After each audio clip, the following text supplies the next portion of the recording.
want to introduce you, especially to the new parents. So I just want to take a very short introduction to introduce you to Elroi Academy, to myself. And that is because we are getting roughly 20 to 40 new learners a week, which means there are new parents here. So for those of you that don't know me, my name is Pieter Rousseau, owner and principal of Elroi Academy. We've been around. This year is our 11th year. Started with just maths and physics and 3 students way back in 2013. I was very ambitious, thought this online school is such a good idea. I'm going to have 100 students in my first year. But that took about 7 years to build up to 100 students. And now we are, hopefully this year, maybe even up to 400. So we've been very blessed. Our students perform very well, and we're very proud of them. And that has enabled us to also just focus our attention more on the things that's really important for Elroi. That is to see kids, to see individuals. Our name means God sees, and that is what we want to embody. We want to be an institution that sees individuals and make sure that they're recognized, valued, and I hope. And the reason why I tell you this, I say that every time, is so that you can keep us accountable. And I really appreciate it when parents do, because we're not perfect, but we want to be as good as we can be. Excellent. From my side, that is about it. I just remind you, there are we had 2 previous sessions, actually 3 sessions, but one was a duplicate. Those videos are available. The first one, where we just gave an overview of Elroi and what we do, what is important, what is important when a student starts, etc. The second one was a conversation with our educational psychologist that is on board from this year to just help your students, whether it's mental health concerns or accommodations or study tips, time management, all of that. We should be sending out the details for their timetable to book sessions with them from next week. And then our first event, which is going to be a time management opportunity, that will come in, that will all come through next week. But and then today we're going to give some time to Dr. Clase. So I'm going to go over to that. Any questions, maybe just before I move on, about anything that's passed so far? Maybe there's a question from one of you. Okay, maybe not delay then. I want to introduce you. Yes, Thomas. I'm assuming it's Thomas. It's the name showing. Yes. Hello, can you hear me? I can hear you clearly. Sorry, I came in a little bit late. I wanted to find out what is the relationship between Elroi and Clonard. Elroi and Clonard. Okay, that's a good question. I'll answer that very quickly. So Clonard used to offer an FET phase. So FET is grade 10, 11, and 12. And in 2022, because they've been doing the lower grades, grade R to 9, for the last 25 years, I think it's now 27 years, they weren't able to do as good a job with the FET phase as they were doing for the lower grades, because they had few numbers. FET phase is a completely different story. It's a qualification. You have to set assessments at the standard, because at the standard of the national qualification level. So the process is completely different. So we approach each other and we work together to say, well, we only focus on the FET phase, grade 10, 11, and 12. What if you send your grade 9 learners to us, and we do an excellent job? So we see ourselves as sister affiliates. In other words, we take over from them. They're streaming. They are, what do they call it? In primary schools, if a primary school's kid go to a different high school, it's almost like that. They refer learners to us, and we are accountable to them to offer the service that they have promised their learners that they will get from us, at least at the level that Clonard offers. It is different because it's a qualification. It is stricter. So assessments are more conducted more strict. So Clonard parents often get a little bit of a shock when they see, but most of our full-time students were Clonard referrals, and they are very happy and they do extremely well because they've learned such good self-discipline through the Clonard system. So, so Thomas, I don't know if that answers your question sufficiently. Yes, it does. Because I was wondering. I registered with Clonard, and suddenly I had to make payments to Elroi, and I was wondering, okay, what's happening here? But I understand better now. Okay, I'm so sorry, Thomas. I think one of the problems was we've that relationship is so well established now that we forget that parents don't necessarily understand it. So I'm sorry. I'll definitely speak to Heather that we just make sure that parents understand that. But I can promise you'll be happy with the service you get from us. And if you're not, you must let me know. But let me then go over to Dr. Claasse. I've taken enough of his time already. To introduce you to Dr. Claasse, last year we had an issue with registering some of our repeaters trying to register with TUX, and I reached out to the admissions office, and within, I can't remember how long, but much sooner than I expected, Dr. Claasse reached out to me and assisted, and he was just such a friend from the beginning. Helped us and helped our students so much, did a presentation for our students. I've since then gone to visit him at his office at TUX, and yeah, I've so appreciated his contribution to Elroi. So so I asked him, so when I was thinking who can help our parents, who can I think of, he came up high on the list of someone that has many years. He can tell you, he'll tell you a bit more about himself, I hope, but many years experience at university admission level. And if there's anyone that can help you with that process and with understanding subject choices, career guidance, those type of things, it's him. I think probably having learned more from students that made the wrong decisions than those that made the right decisions. Yes. So no more time from me. Thank you, Dr. Claasse. Welcome, and again, thank you for taking the time. Thank you so much, and for the invitation also once again to be involved with Elroi. I must say, as I've said earlier to you, I also looked at the videos that you posted and the programs that you go through with the students. I think it's excellent, and we can't. There's so many things that we need to do with students or prospective students to make sure that they will be successful. As you've indicated, I've retired at the end of last year, actually, after 17 years here at the University of Pretoria, where I was head of the Student Recruitment Division. So a lot of my workload was to work with young people from grade 9, actually, from subject choices right through to make sure that they make right study choices and that they can be successful in what they were doing. Previously, I was a school principal for about 17 years and a mathematics teacher. So I'm also coming through the education that got to do with learners a lot. And I was also for, I think, 30 years, me and my wife was house parents at residences. So yeah, my passion is young people and assisting them on the road ahead. What I experienced over the years is the very, very important role that parents play at the end in their student success. Previously, when we go out to schools, we talk to the learners, we didn't really get through to the parents, because at the end, the decision about your child's future is not only a thing that lies with the child, it lies with the parents as well.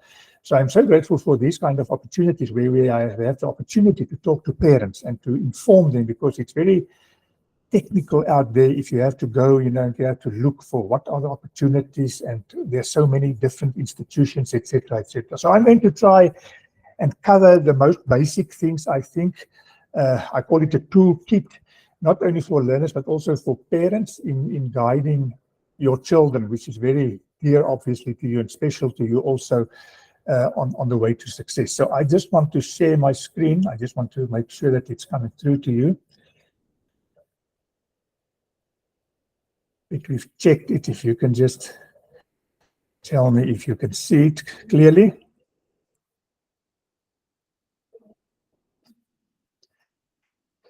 Can you just give me an indication, Pieter? Is it fine? Yes, sorry, I was muted. Yes, it's showing. Oh, okay, thank you. Yeah, that is how we want to see our children, obviously, when they are at the university. Don't matter where. I'm from Turkey, but as I say, no matter where they go, we want them to be happy. Obviously, there are learners, and I know parents of learners from grade 10 that is already on this call, maybe also grade 9, and that is actually where the planning starts.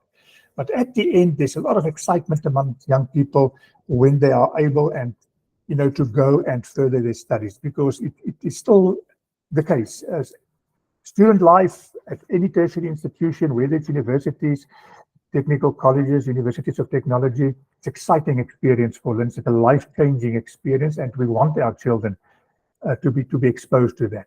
But on the other hand, there's also some panic because of all these technical things that I'm talking about. Am I going to meet requirements? How do I get into this institution? What is needed? With all the selection that is going on, how can I make sure that my child will in the first place be admitted? There's a lot of differences, and I think those are things that we need to instill in our learners while they are at school. Often one of my biggest challenges in the years that I've been here was to make sure that students that enter the university graduate at the end. But unfortunately, there's too many students still entering our institution, with stars in the eyes, and then after a week or 2 or 3, they drop out.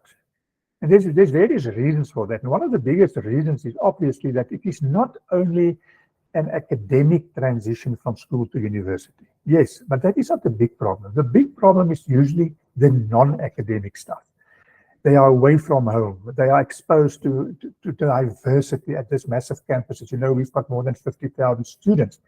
All those kind of things are things that we need to prepare them for while they are at school level. A few things that I just thought about that is different, obviously the scope of work. What they are doing at the school, on a school level, it's a little bit less. They can manage to cope with all the work that they get at the university. You can't, and parents will know that. You need to be able to summarize, to pick up hints from the class, from the lecturer, etc., because you just can't study everything. It is a difference because of the student numbers. In schools or in home schooling, those kind of things, you are in a nurtured environment. As I've indicated, this is a big institution. You are going to be in classes of 300, 400 in your first year. Obviously, when they're going, as they are continuing with the progressing, the classes become smaller. Diversity. And I'm not talking about only, different cultures, and it's a diversity of activities that takes place. And we want them to be part of this and to be part of this diversity and enjoy that. In the residences all over, they will be exposed to different people, different ideas, different facilities that they are used to. Personal freedom, that is one of the biggest reasons that I experience that people drop out from university. They can't handle this sudden freedom. It's a wonderful place to be at the university because you've got all the social activities. You've got boys and girls and future husbands and future wives, all those kind of things, and socials between residences.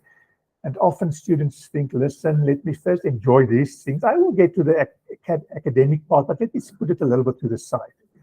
And that is actually just there where they make a mistake, because your academics still needs to be priority, although we encourage students to take part in all the activities that university have to offer. They are used to personal attention at school, whether it's the teacher, whether it's the parent, that tell them, listen, do this and that, and if you've got a problem, come to me. It's different at the university. Although that is one of the things that I just want to make sure that parents also understand. There's enough personal attention at the university. The problem is just here, it's not coming automatically. You have to go and ask for attention. If you struggle with the subject, if you struggle with the module, there's tutors, there's a lecturer. If you experience emotional problems, challenges, study methods, time management, there's a full department of educational psychologists that can assist you. But the problem is that the students are too proud to ask, or they are too shy, or they don't want to disappoint their parents, so they don't come forward if they've got a problem. So that is going to be different at the university, but we must make sure that our children understand that there are assistants. Our aim, and my personal aim always, was not just to get students to enroll at our institution. Yeah, we appreciate if people, but my mission was to get them to graduation ceremony as soon as possible, to save you money, to save time, and to make sure that they will be successful. And for that, they are going to need support structures, not only from home, but also from the university itself. And there are enough of that. So the support structure, they must just understand it's not possible to be successful at the university on your own. You are going to need support. There's a lot of challenges, personal challenges that they are going to have to cope with. The environment is different. It's big, as I've indicated. The programs are different. You know, it's program names, it's difficult modules. We no longer talk about subjects, it's programs and modules, things that they need to get used to. The language, which can be a barrier. Previously, at the University of Pretoria, we were a parallel medium institution of Afrikaans and English. Now it's only English. So people whose home language is not English can experience problems with this. But once again, in each faculty, we have, for instance, faculty student advisors. So if you struggle with the content you can't understand, they can assist to get you to someone that can translate and assist you at the start, you know, to grab the information, etc., a little bit easier. Later on, I can promise you, there's a lot of Afrikaans speaking and Sotho speaking people entering here, and they struggle a little bit in the beginning with the English, but because all the content, academic content, is in any case in English, your textbooks, very soon they get used to that very quickly and they don't experience problems. The status of the learner, you know, at school level, when they leave school, often some of them are head prefects and they are the seniors in the school. Suddenly, here they are a first year. That is how it works in life. So they have to cope with that.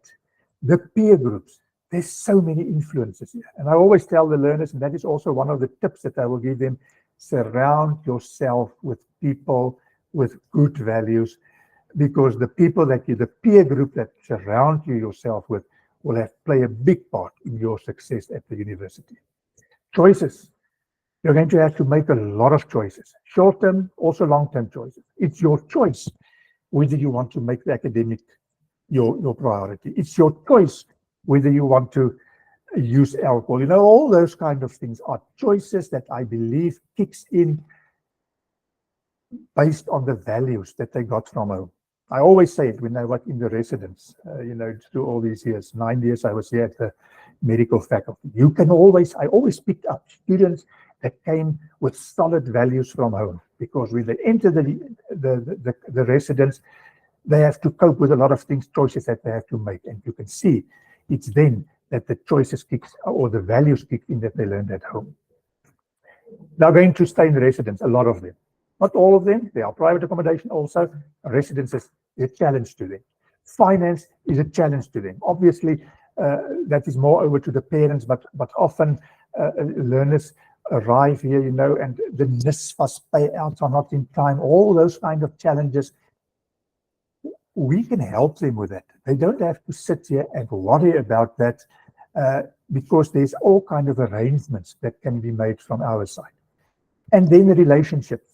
Obviously, they are going to build relationships, whether it's with peer groups, whether it's with boys, whether it's with girls, whether it's their lecturers. And they must make use of this opportunity to also strengthen relationships, but because that is all part of their support structure. I thought I would just like to share this also with you that I saw a few days ago. Disturbing reality that we are sitting in. According to the HSRC, South Africa's university graduation rate of 15% is one of the lowest in the world. This is a very disturbing statistic. You know, people entering the university with expectations, and then 15% of that graduate at the end.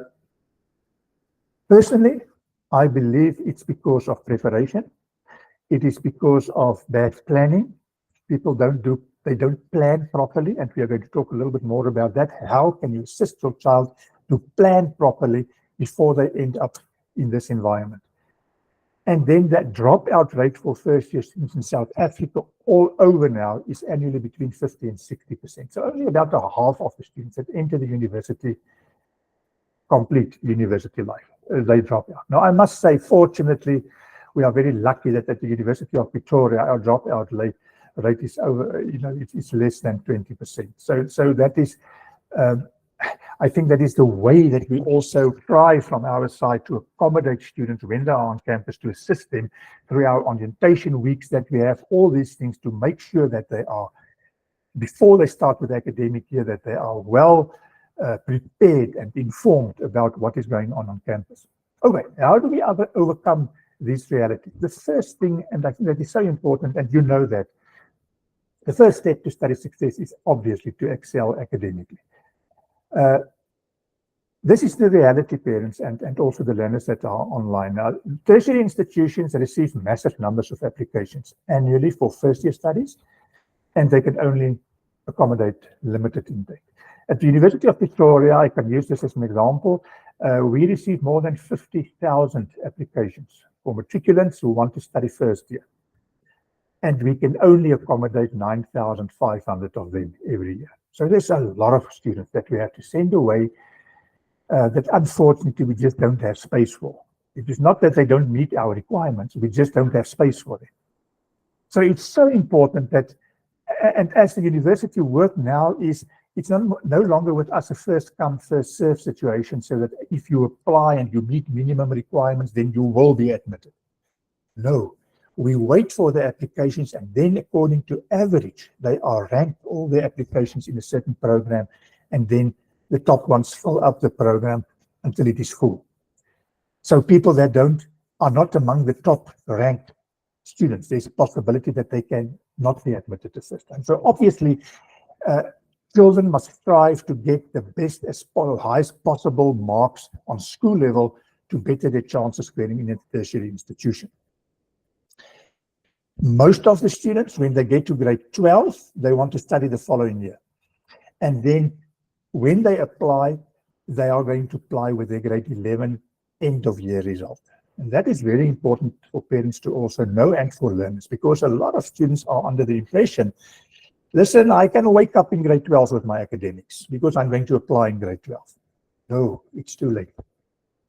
The most important exam for the grade 11 or for school learners or prospective students is their grade 11 end exam result.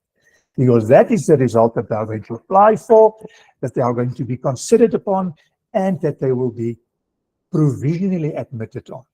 Please note, I say they will be provisionally admitted, provided that their grade 12 result, final result, obviously must also meet the minimum requirement. So they can't relax in grade 12. They must keep up that performance to make sure that they will be admitted. I can't tell you how many cases this year we had of people who applied for instance, engineering, with the maths and the science requirement is 70%. They made it with their grade 11, and then they hit the matric exam and there was problems. And now when they get the matric results, they no longer have 70 for maths, they've got 69 or 68, and then they forfeit their place because they don't meet the requirements anymore.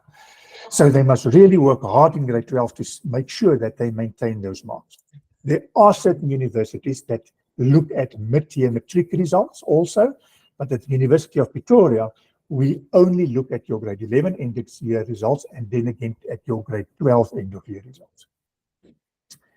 Grade 12, those or some people that are lucky enough maybe to take a gap year, after a year when they apply, obviously then they won't apply with the grade 11 results, they will no longer be valid, they will then have their matric results and they will apply with the grade 12 results. So I think that is also important to give to the students. While I'm talking about the gap year thing, I know that is not the popular choice usually. People want to carry on, parents are afraid that the learners, they won't be like to go on after a year academically. Through all the years' experience, I must tell you that I can understand that, but in some cases, it is the wise decision to make. And why I'm saying that is often we get people at grade 12 level, they have no clue what they would like to do. And then they just pick something because their parents want them to do this, or they hear stories, and then they enter the university, they realize, oh no, it's not going to work, and then they drop out. In cases where students are really uncertain about what they would do, it can be a wise decision to say, listen, let us take a year. And then figure out exactly what I would like to do so that I enter the correct study program. My experience is a little bit that people that There's exceptions, obviously, but usually students taking a gap year, they are even more motivated to start with their academic studies after a year. But that is just a little bit of a view from my side. It all depends, obviously, on individual cases.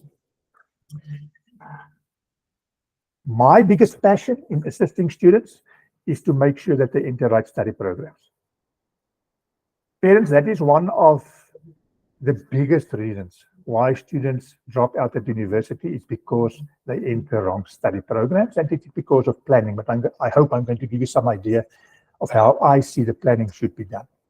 You know how it is. People, the students go up to grade 12, suddenly their friends start applying and they realize, oh my goodness, I must also apply now somewhere, but I don't really know what I would like to do. And usually the first thing that they ask is, listen, where are we going to make a lot of money? And then someone say, listen, become an engineer or a CA or whatever, and then they go for it.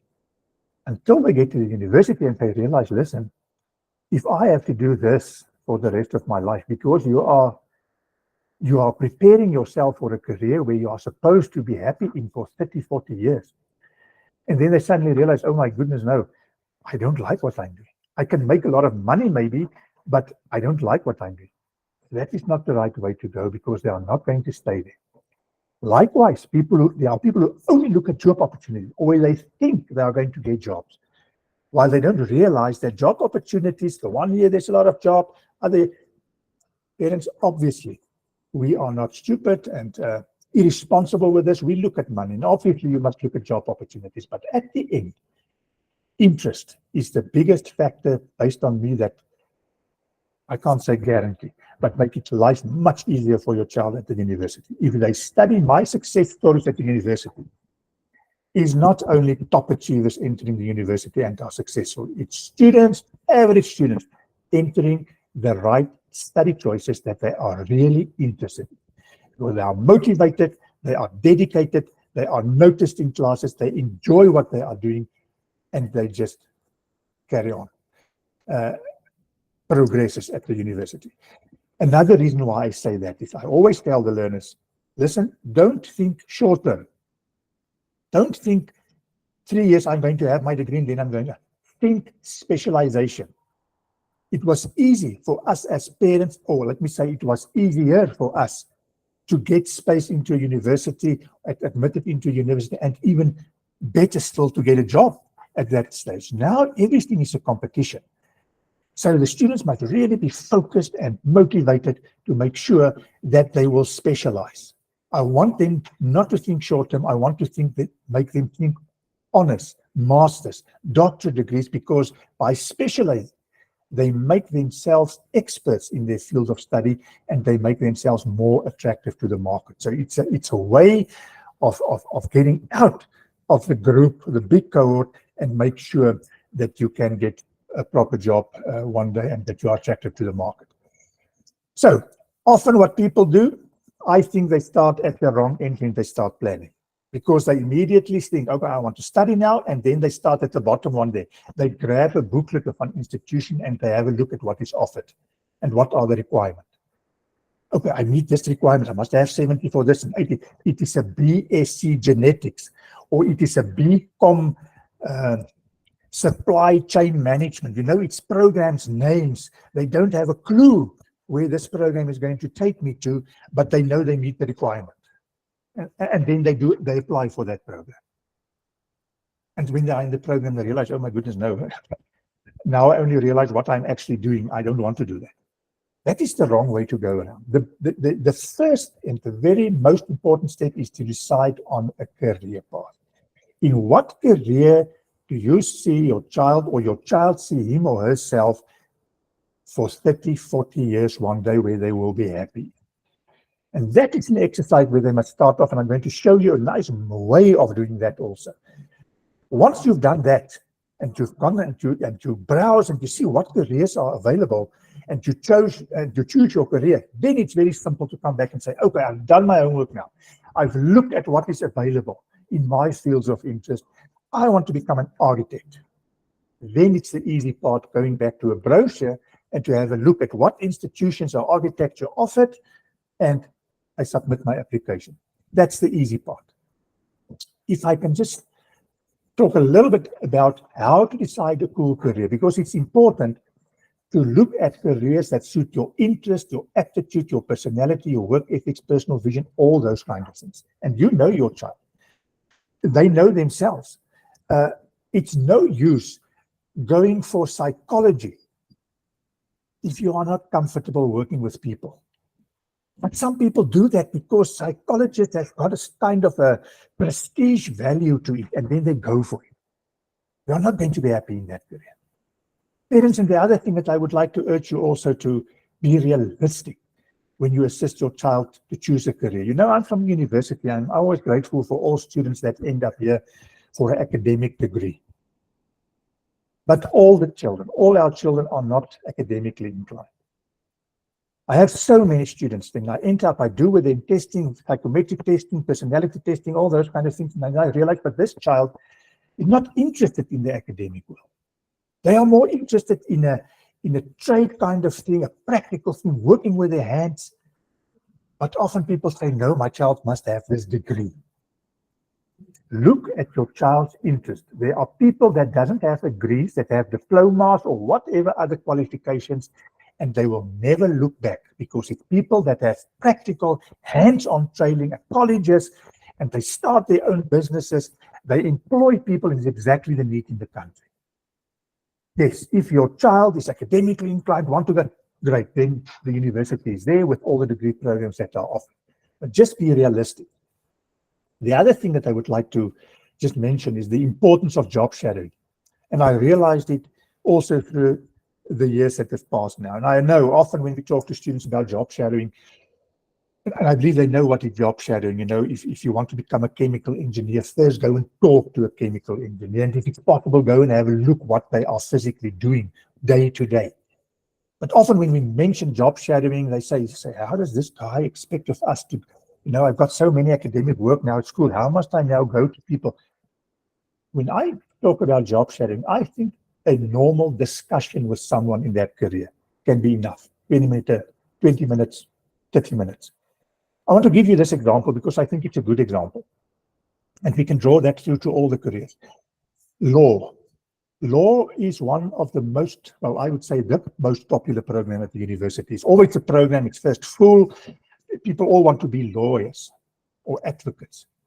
But it's also the program where I get most first-year students in my office coming here and say, sir, please help me. I want to swap to another program.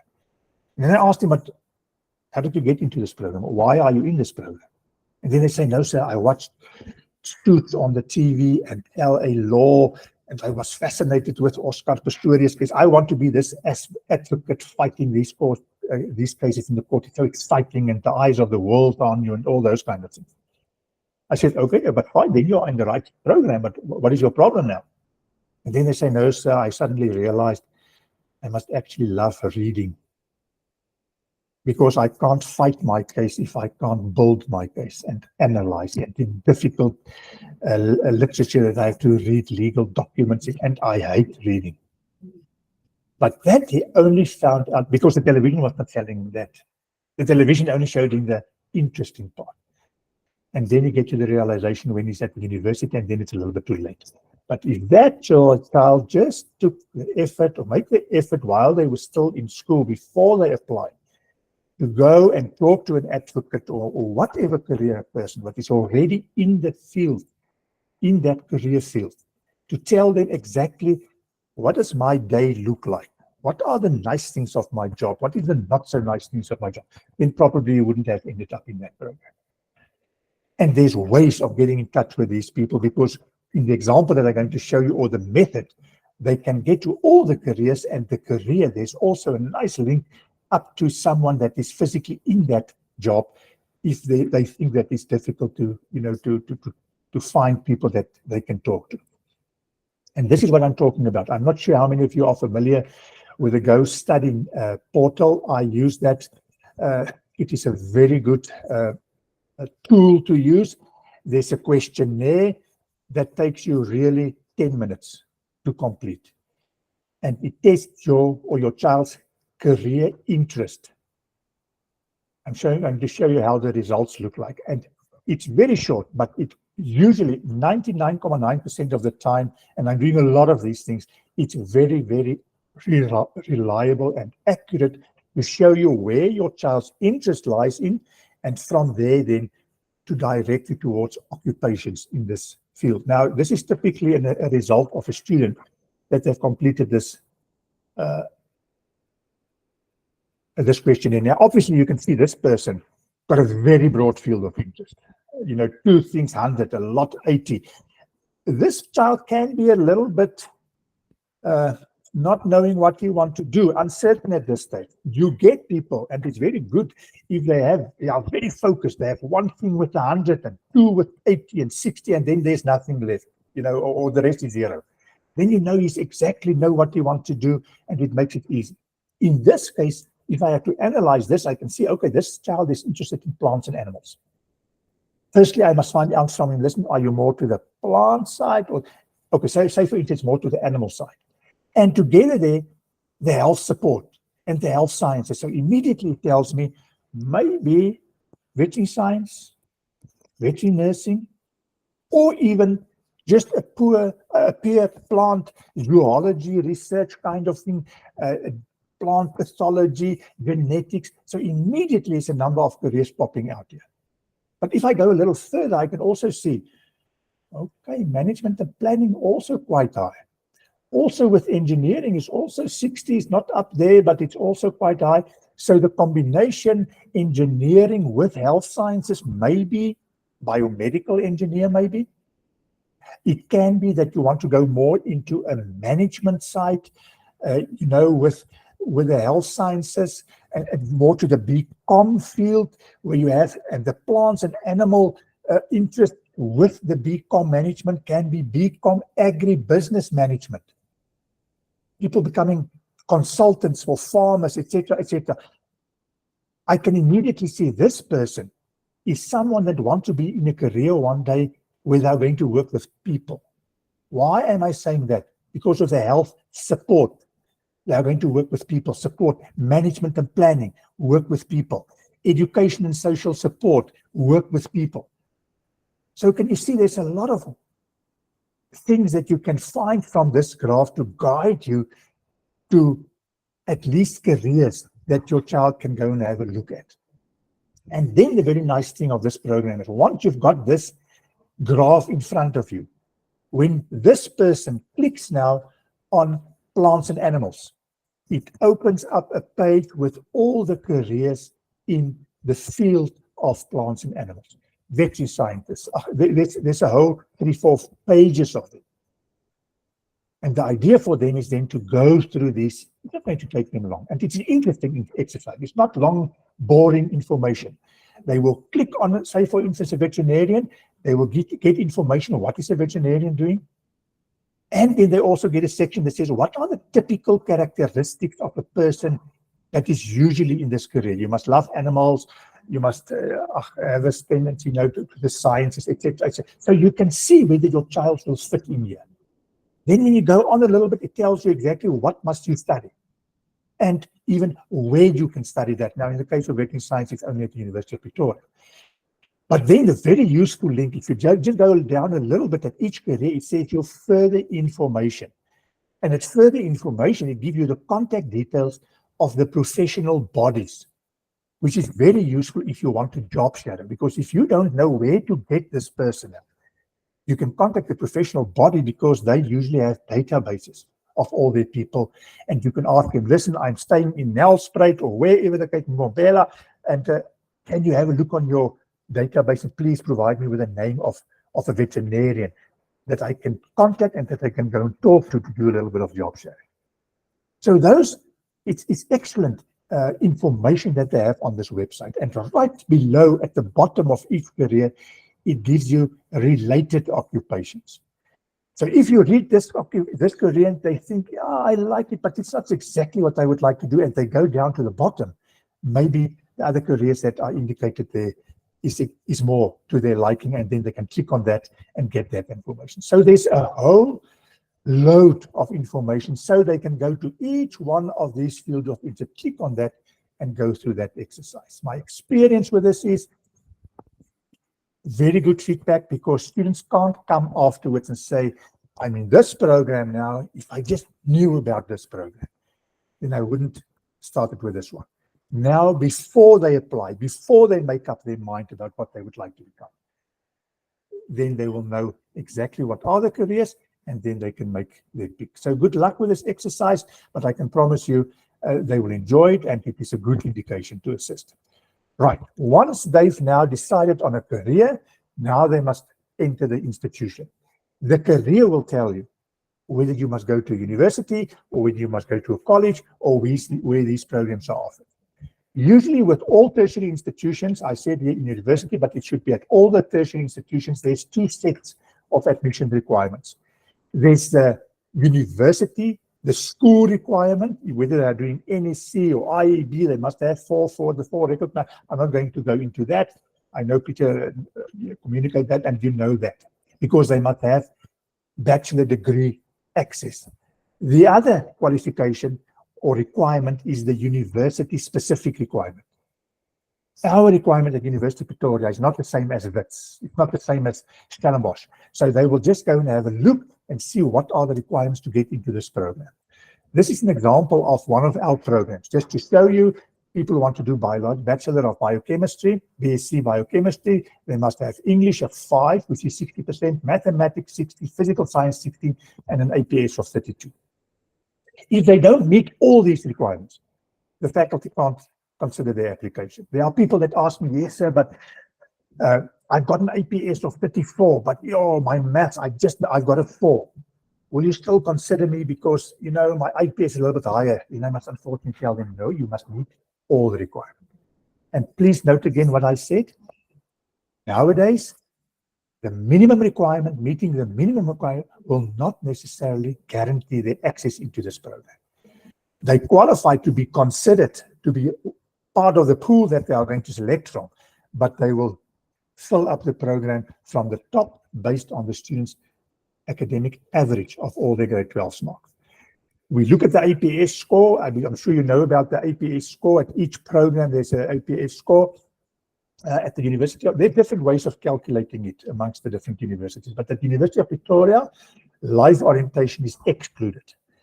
So you just add up the other 6 subjects APS scores, and then you get your total, and you'll see in this previous slide, the APS year requirement is 32. This person has 33, and you will be able to apply for this program.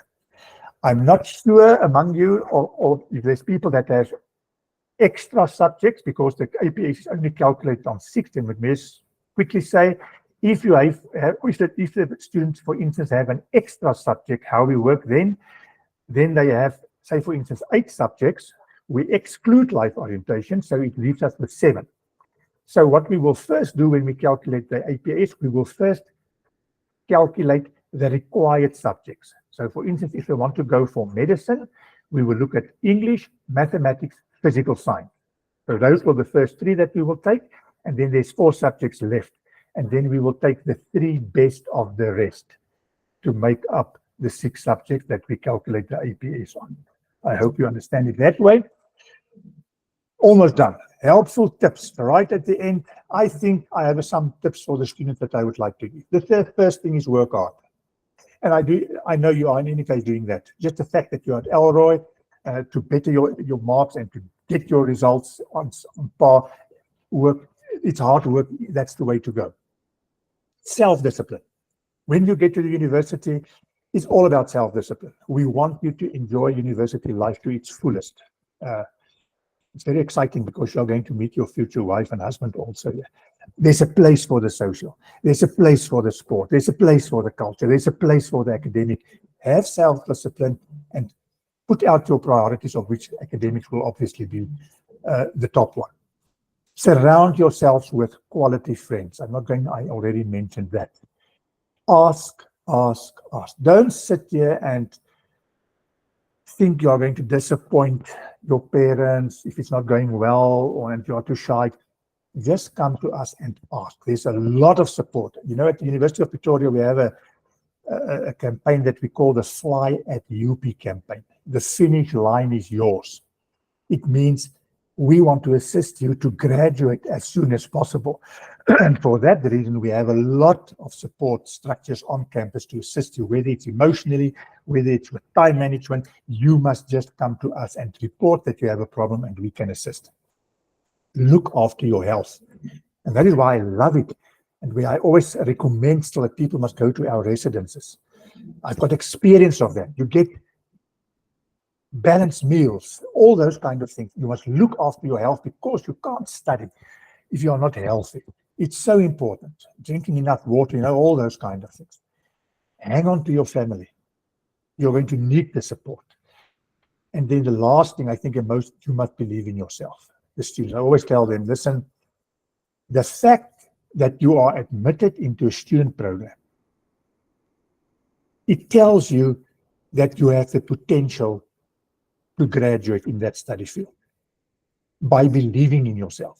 Yes, there are going to be difficult times. There are for sure going to be a lot of challenges. But if you believe in yourself and on your abilities, you will succeed. For the parents, I can also give some tips for the parents.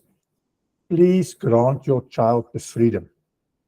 I know, I'm also a parent. When they leave the house, and it's quite a big thing. But grant them the freedom, the enjoyment at the university. They are going to develop as human beings, all those kind of things. Show interest. We often get, and I see it so many times in the residence, they are dropped there in the residence and the parent doesn't show any interest really in the child. That gives rise to a lot of emotional problems also with our students, even if it's about small things. Show interest.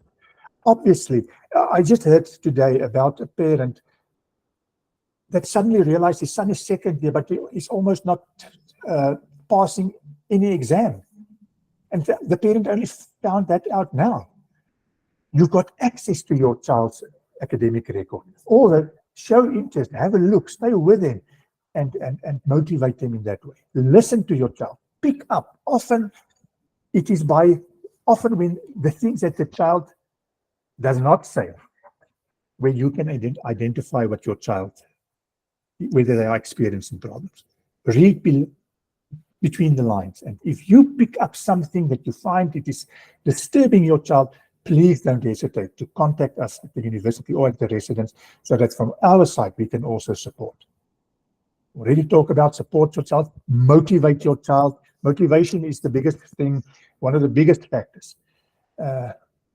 Be proud of your child, and it gives them self-confidence so that they can succeed. Believe in your child, and I'm sure all of you do, because that is why you do what you are doing now also through Elroi. Your child has got the abilities to prepare themselves academically and to believe in them. And then the last thing I say is what we can do is pray for our children. I want to end off with this quote, which is very inspirational to me because I think it's so true. There are two things we should give our children: roots and wings. You gave them the roots in the time that they've been with you and that they are still with you. We must give them the wings when they leave our homes to go out there and to get their place in life and to be successful. I just want to include also there, I'm also privately assisting students through my own practice that I'm doing. If there are people that are interested, you're most welcome to also to contact me. Peter, from my side, thank you very much, and I will gladly take questions. Thank you. Dr. Clase, just keep that screen on, please. Thank you. Yeah, please keep. Okay. Thank you. Your parents, I just want you to take note of that information. Dr. Clase is retired now, and he clearly has not run his own business, so he doesn't know how to market himself well enough. But the type of the value you can get from a person like him and engaging him is, well, it's invaluable. You cannot get that easily from anywhere. Someone that has the experience and the passion. I'm almost moved to tears by his passion, because I know we work with so many students every year. They come to Elroi because they had the wrong subject choices. We've got people that are 53 years old doing maths and physics because the career they now want to go into. So I really want to encourage you to please make contact with Dr. Clase in his personal and private or in his personal business capacity if you want any assistance. What you've heard, and I want to give you an opportunity to ask questions, but what you heard is that in South Africa, 15% graduation rate. Now, what that means, just to put it in perspective, is that 15 out of 100 students finish their degree program.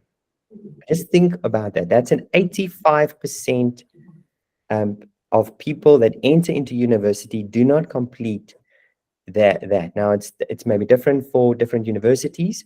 That has dropped in the last 10 years with 10%, because last time I checked was when I started out, it was at 25%. So that means we're as a country not doing well enough to prepare our students. And Dr. Clase knows, like he's seen it all. And the reason why I mention that is that means you cannot do too much to make sure that you are preparing your child. It is a lot of money to send a child to university.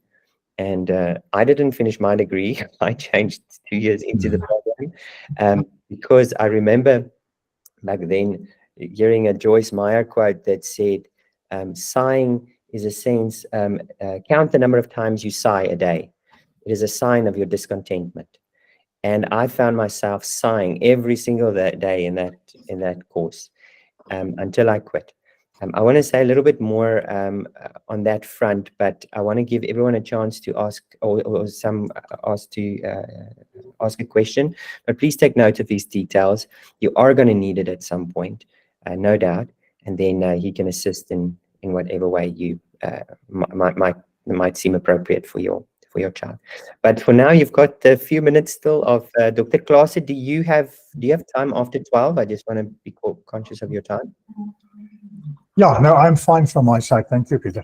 So then on your side, if you are urgently have to go, please put up your hand first so that you can put your questions through. But just so that everyone has an opportunity to ask their question, Dr. Clase can still stay a little bit after 12. But if you need to go, please put up your hand if you have a question.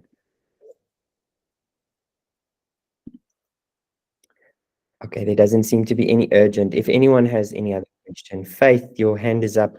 You can address your question. Okay. Good afternoon. Mine is it's just a quick one, just to check. Thank you, Dr. Classe. That was a mouthful. That is enlightening. So yes, we have the contacts. We'll keep on contacting you. I'm a mother to Tisezo. She's new in your institution. She's upgrading her physics and mathematics. So I just want to check the pass rate of learners that are upgrading and to check if there are contact sessions in the year for upgrading students. Okay. Faith, I take it that question is for me, for Elroi? Yes. Yeah. So it's difficult to answer the pass rate question because I can give you a flat number. I'll have to check what that was last year. But you can't really talk about pass rate for individual subjects because it depends on what that student was working towards. If they're working towards getting a 40% so that they can get the university admission, or 60 or an 80.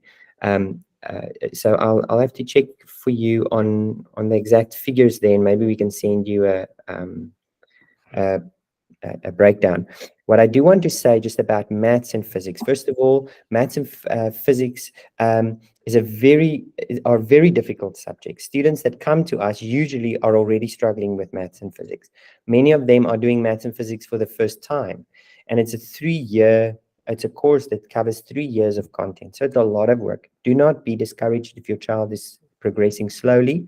Rather, let them do it over more than 1 year if it's for a university qualification. That's the only reason you would take maths and physics, is for university. If they're not intending to go to university, change to math literacy. For mathematics, however, I taught mathematics at Tux. I was a lecturer there for a short time. And let me tell you, if kids can't do high school maths, okay, so if you have to spoon feed them high school maths and physics, they will not pass calculus first year. I couldn't, the reason why I started Elroi, my own business, was because I couldn't help the kids at varsity level. They were spoon fed, they knew all kinds of formulas, and that's not how we do it. We, because if you're going to take maths and physics, it is for your, it's for university. So we give the student all the support they need, but you'll see Elroi works exactly like a university. The support is there, but the student needs to take use of it. If they can't do it with Elroi, they won't do it at university. It's better they learn it now. So just in terms of that, but to answer your question, there are contact sessions for maths. There's weekly contact sessions. The information is sent by the teacher every week. Physics also have regular contact sessions, not necessarily weekly, but the teacher is available anytime if there are any questions. But I do want to give more time to Dr. Clase. So please, if there's any questions specifically for Dr. Clase, please feel free to ask. And then I'll also stay behind if there's more questions for me. And Ntombi, next. Sorry, Ntombenhle. I hope I'm saying that correct. Just unmute your mic. Thank you. Thank you so much. I have a question for Dr. Clase. Firstly, let me thank you for your presentation. It was quite informative. I just want to find out, will Dr. Clase be available to have a one-on-one, just one session, a one-on-one session with one of your students? There seems to be a lack of direction and maybe lack of motivation. Would you be available for just one-on-one session? Yeah, sorry, thank you for that question. No, for sure. You can see my contact details. You got it there. You can also just have a look at the website. There's a contact form that you can just complete, and then I can just forward you the way that we organize an appointment. That is not a problem at all.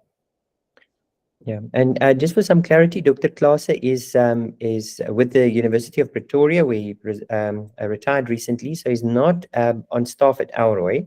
So he does that in a personal capacity, but we can definitely look at bringing him in more to do presentations and maybe at some point do some personal sessions with students through Elroi.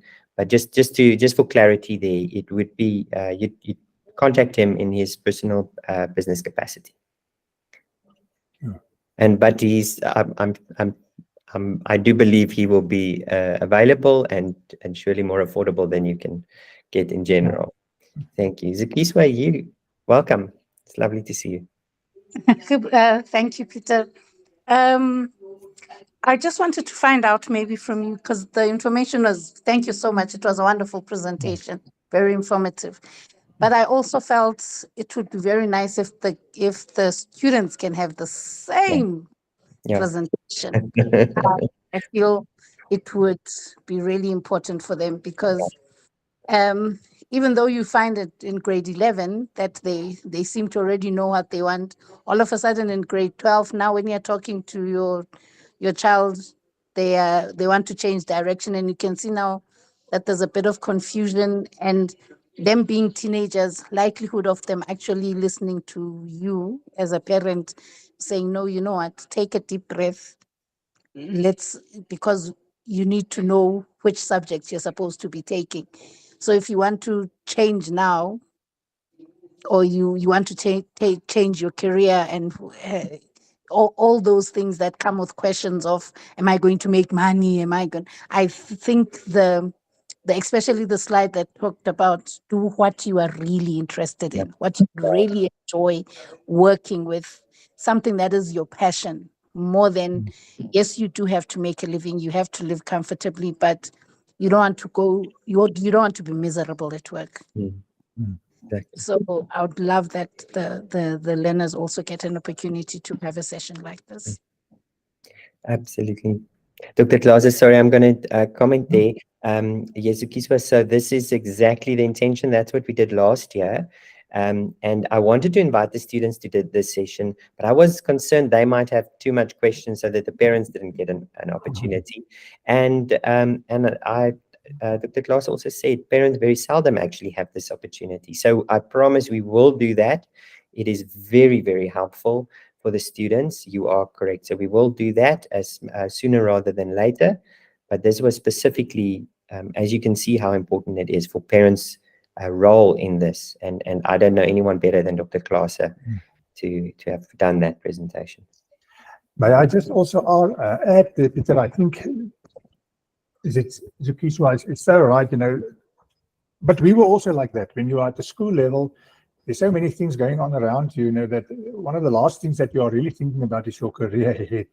And most of us also, when we grew up, you had an idea what your parents are doing, what the doctor was doing. So you had an idea of about 10 or 15 careers, and then at the end you pick one that you think is the best.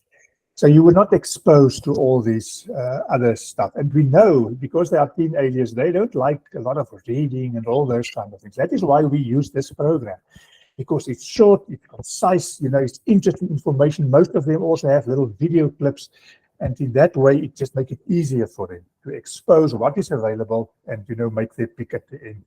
What I can also advise also, I often get students going through this exercise, and then, for instance, we get it a lot. People are interested in becoming a CA, but also an actuary. But they don't know really, they read, and then they don't know really exactly what is the difference between the two now. But they know they want to become one of those. So what I often do is then I make appointments with them that they come to the campus and they go and talk to the professor at accounting sciences, and they go and talk to the professor at actuarial sciences. A half an hour session with each. And then when those people talk to them and they enjoy talking to the students, then they will know exactly which way to go. So that is another way of making sure that they will enter the right study program. Thank you, Doctor. Any other questions? Wow, Doctor, that means your presentation was spot on. I think everyone got their questions answered. Ladies and gentlemen, if you have to go, please go. I do just want to take a minute or two and just confirm some of what Dr. Claasse said, and I'll understand if you go. What I wanted to just comment on is a few things. The first thing is, the one thing you'd notice what he said is how difficult it is when students all of a sudden get to university.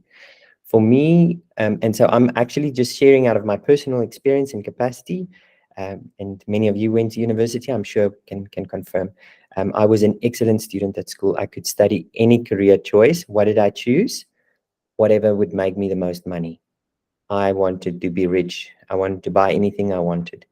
And I studied through UNISA, and all of a sudden I had all this freedom. I was working for, I was earning a salary, and I did not have, I wasn't a strong person. So I was following friends in exactly everything Dr. Claasse mentioned. I can testify to.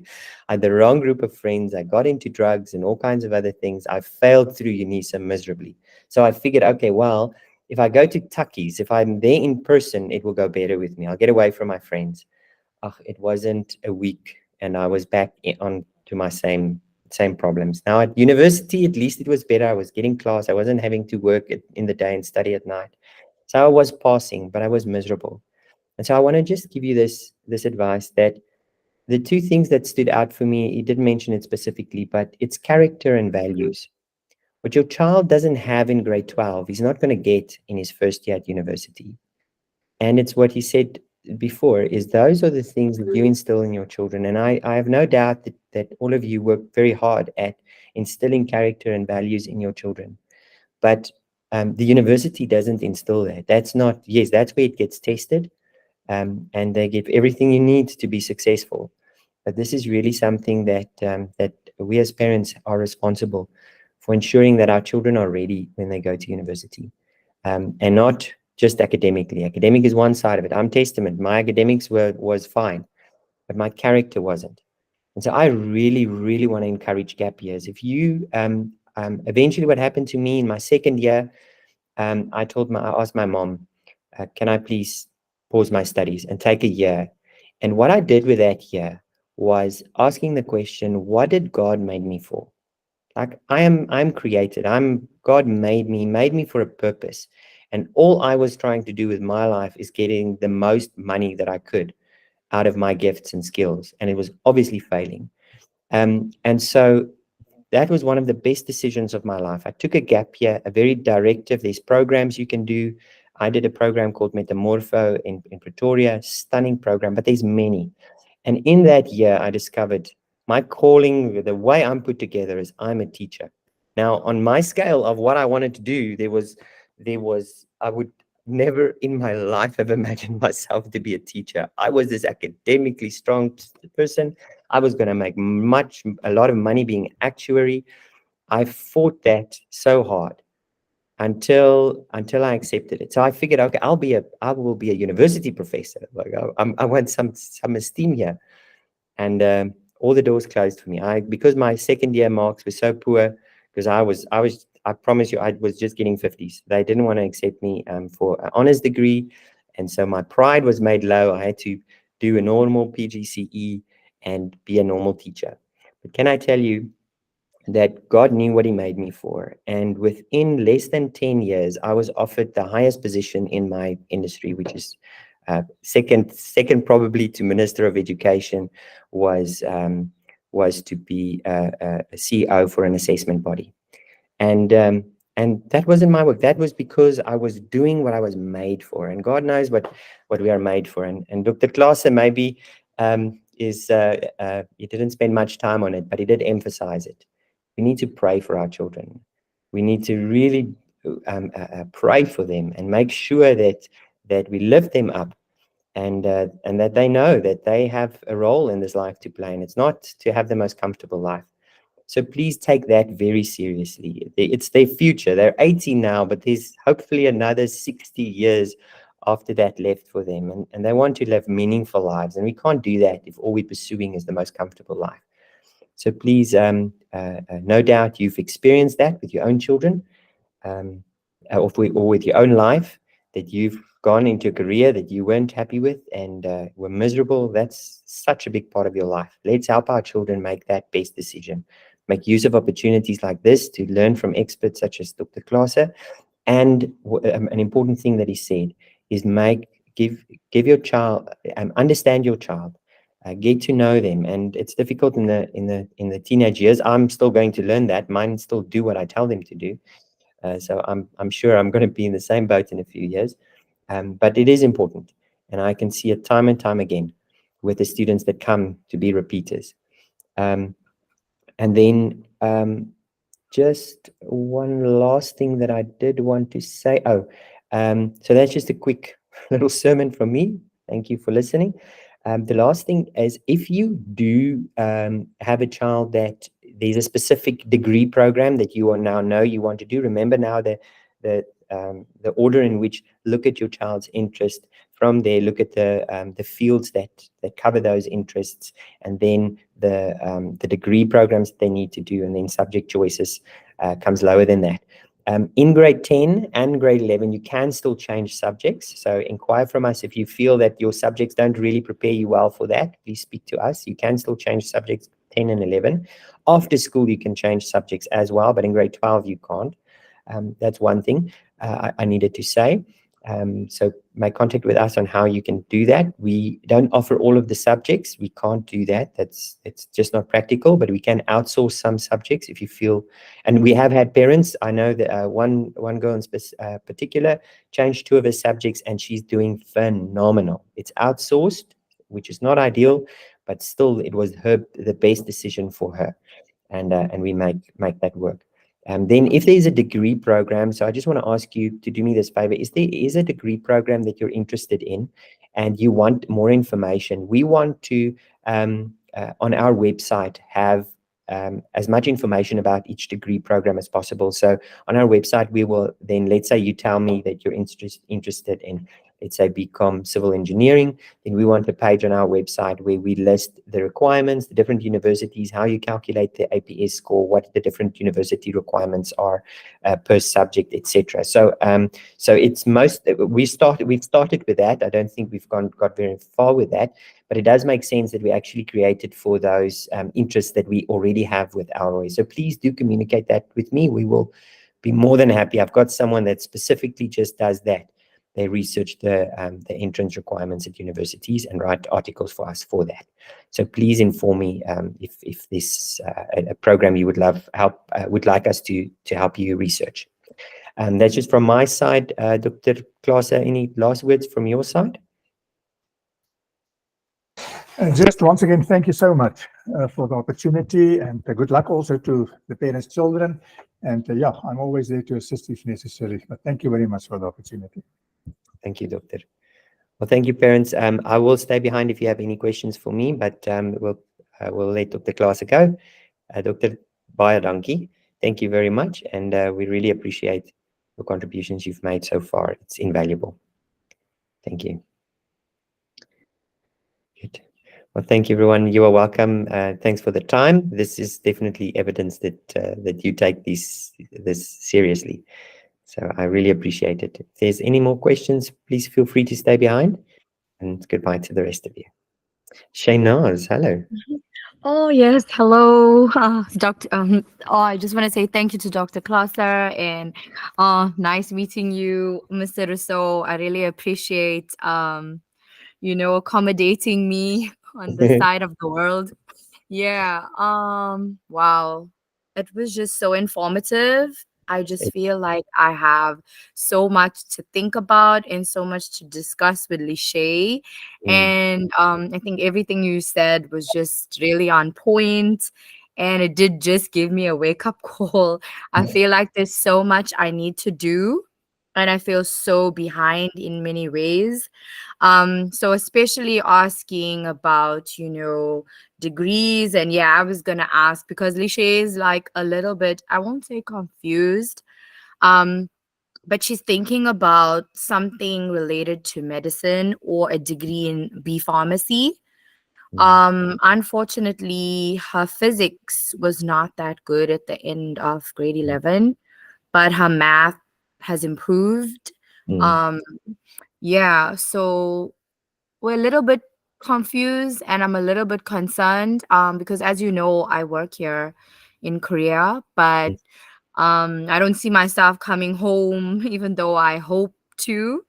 Yeah, we haven't, like, we've practiced. She's never really lived back home, and the thing is, like, the culture, the lifestyle, and I think the way we've been living, like, she's very sheltered. I do hope, that I've educated her enough, because I'm thinking that if she can't study here, she might have to come back home. So I really need to get on top of, like, applying with her grade 11, results, and then decide, you know.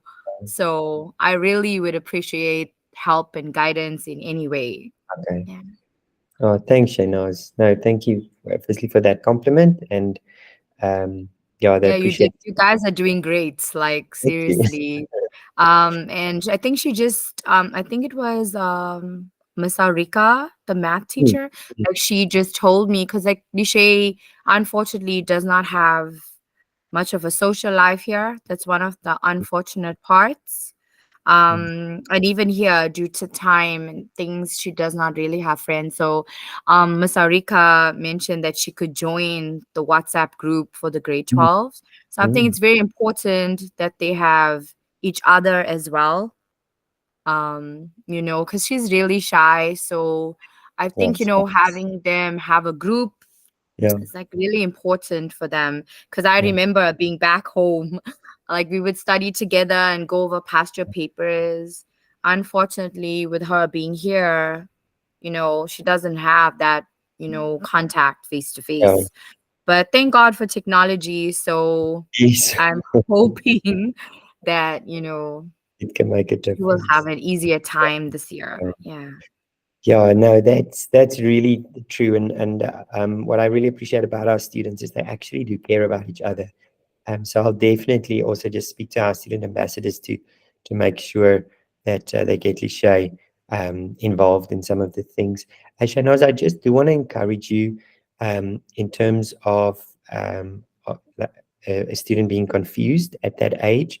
What 16-year-old knows what they want to do for the rest of their life? We really That's true. don't. Like, and even 18-year-olds. And so obviously what is important is that she does academically her best. But my encouragement would just be, do not commit to any direction until there's more certainty, until there's peace about Yes.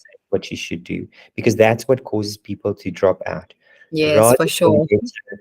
rather than let her just take some time after school to get more information, to start something, and as you say, it's really, you are in a uniquely difficult situation, so I don't envy your situation, but yeah, that's why I think it's so important we pray and we trust God has them and will take care of them and lead them, and we will do our Yes, best to that's true. grow them. Yeah, thank you, Mr. Rousseau. And like, I just want to ask, are there any other groups like for the students, like any other support groups for the grade 12s that I'm not aware of? Yeah, so I'm not, so usually the students start these themselves and we just learn Oh, about them. okay. So there are a few that we just start, but they're more announcement groups, so they're not necessarily interacting. That's too Okay. dangerous for us to be hosting those type of groups. But I'll just make sure that she is on those announcement groups. But what we could do is just ask again our student ambassadors to help us collate these groups and promote them to the students. So we're not necessarily aware of them. The students start them almost organically. Yeah, because I mean, especially like, if they like start to do partial papers, like I just would like her to Yeah. be part of something, not like just stress out on her own. And to be honest, with me working and my times, what can I say? I'm not proud of that. Like I've been working hard, but I feel like I've failed in terms of, trying to help her in any way. I try to encourage her, but actually teaching, like, no, so I wish that there's just some kind of support. And I feel like it would make a difference if she had people her own age or going through the same situation. Yeah. Let me try from my side, see what So support. if you know of anything, just send me an email. Thank you so much for your time. Thank you for you. What time is it there? It's now 7:20 p.m. Oh, lovely. So you're on Dinner time. Dinner. Dinner Us Yeah. Friday nights is Friday night, so we do Yeah, chips. I hope you have a lovely weekend. Thank you. You too. Thanks, Shahnaz. Thank you. Take care. Bye Bye-bye. bye. Bye. Bye. Bye. Thanks, Manuel. Do you have any last questions or comments? Okay, maybe not. Okay, excellent. Well, thanks for sticking around.